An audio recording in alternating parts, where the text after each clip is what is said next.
the magic hand.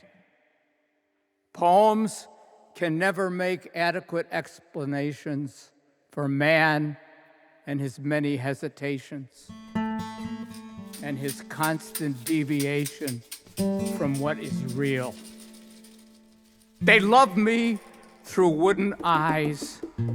The tree of love in one heart lies. The bough brushes gently along the ground. For waiting souls long to touch it. It's mystical and deep, and sorely needing, and cautious, and slow to constant heating, and has been eternally bleeding.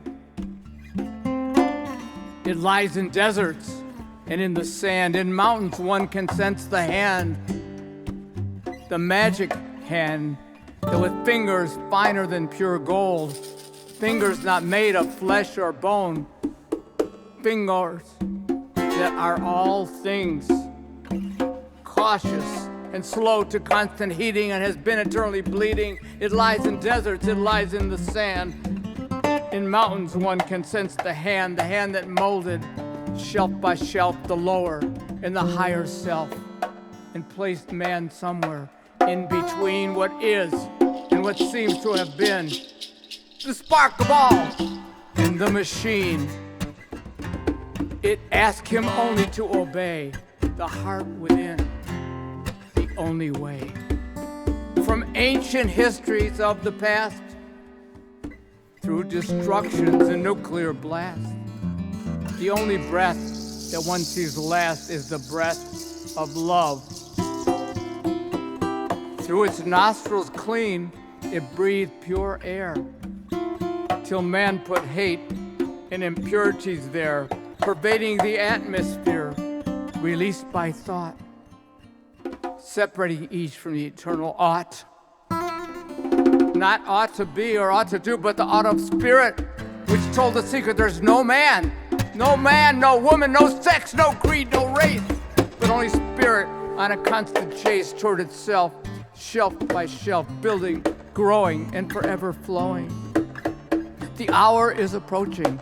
The animal is dying. The soul is moving upward and forever trying, dissolving all that came before.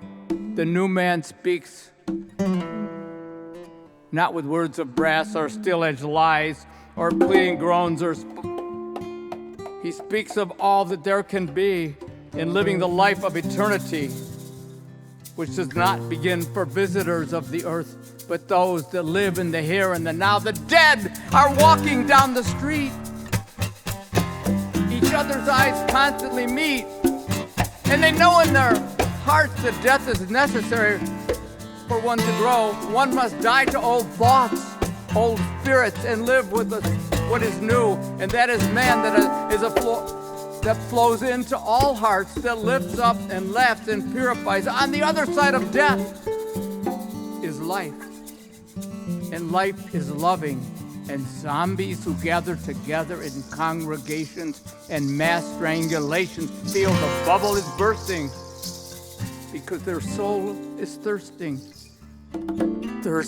for a touch of the hand, the magic hand that with fingers finer than pure gold, fingers not made of flesh or bone, fingers that are all things. This magic hand echoes, it's a symbol in every land, that itself, it is a part of every woman, every child, and every man. The magic hand.